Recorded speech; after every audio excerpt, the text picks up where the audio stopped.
नमस्कार, मेरा नाम शशांक पांडे और आप द इंडिया टॉप देख रहे हैं। बिहार में स्थानीय निकाय कोटे से 24 सीटों पर एमएलसी का चुनाव हो रहा है। ऐसे में सभी पार्टियों ने अपने अपने उम्मीदवारों की सूची जारी कर दी है।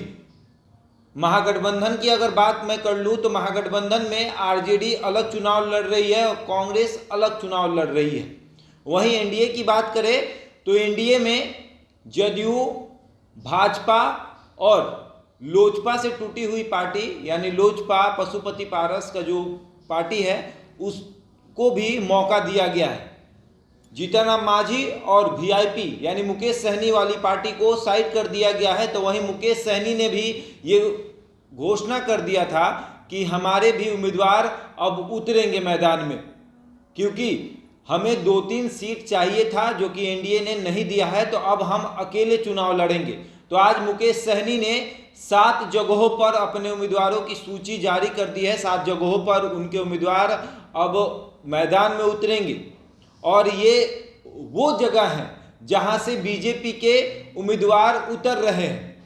अब मैं बता दूं कि जिस तरीके से ये कहा जाता था कि मुकेश सहनी बीजेपी के अगेंस्ट नहीं जाते हैं, लेकिन अब मुकेश सहनी बीजेपी के अगेंस्ट जाते हुए दिख रहे हैं, क्योंकि जिस तरीके से यूपी चुनाव के बाद से मुकेश सहनी ने अपना रुख अपनाया है और लगातार बीजेपी पर हमलावर हो रहे हैं, तो अब जो मुकेश सहनी ने अपना लिस्ट जारी किया है एमएलसी के उम्मीदवारों का, 7 जगहों पर उनके उम्मीदवार उतर रहे हैं और 7 जगहों पर भाजपा के भी उम्मीदवार हैं। अब देखिए, बात करेंगे सारण की, तो सारण से बीजेपी ने अपने सिटिंग एमएलसी यानी सच्चिदानंद राय का टिकट काट के धर्मेंद्र कुमार सिंह को वहां से टिकट दिया। तो मुकेश सहनी ने वहां से बाल मुकुंद चौहान को उतार दिया है। बाल मुकुंद चौहान जो है वो सारण में बीजेपी को टक्कर देंगे। वीआईपी के उम्मीदवार हैं और बीजेपी के उम्मीदवार धर्मेंद्र कुमार सिंह को टक्कर देंगे।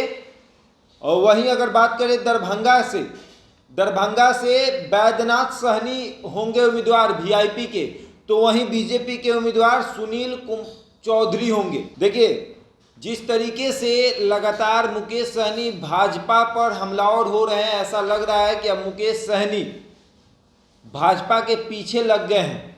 देखिए, समस्तीपुर में आदर्श कुमार वीआईपी के उम्मीदवार हैं, तो वहीं समस्तीपुर में तरुण कुमार चौधरी भाजपा के उम्मीदवार हैं।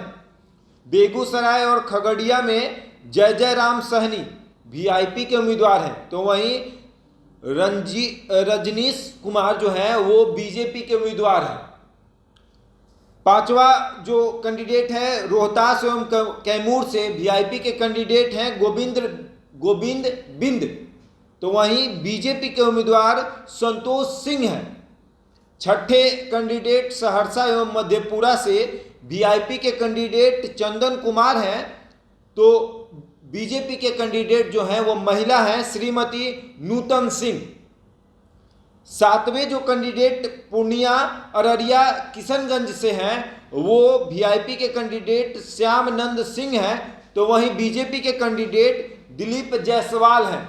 अब देखिए, ये 7 जगहों का उम्मीदवारों की सूची आज वीआईपी ने जारी की है, लेकिन 7 जगहों पर वीआईपी बीजेपी को टक्कर दे रही है, क्योंकि 7 जगहों पर बीजेपी के उम्मीदवार हैं, ना कि जदयू के जहां जहां उम्मीदवार हैं वीआईपी ने अपने उम्मीदवार वहां पर नहीं उतारे हैं।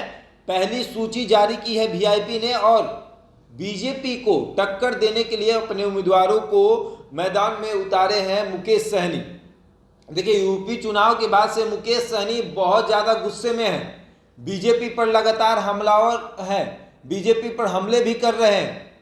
यहां तक कि उन्होंने ये भी कह दिया है कि हम मल्लाह के बेटे हैं, इसलिए बीजेपी हमसे परेशान रहती है, हम लालू के विचारधारा पर चलते हैं। अब देखिए, एमएलसी के चुनाव में मुकेश सहनी ने 7 जगहों पर अपने उम्मीदवारों की सूची जारी की है, 7 जगहों पर अपने उम्मीदवार उतारे हैं और उन 7 जगहों पर भाजपा के भी उम्मीदवार हैं, तो सीधे सीधे टक्कर दे रहे हैं भाजपा को मुकेश सहनी। अब देखने वाली बात ये होगी कि मुकेश सहनी के अपने उम्मीदवार उतारने से भाजपा को कितनी तकलीफ होती है या भाजपा को कितना नुकसान होता है। ऐसे ही तमाम खबरों के लिए जुड़े रहे हमारे साथ और देखते रहते इंडिया टॉप।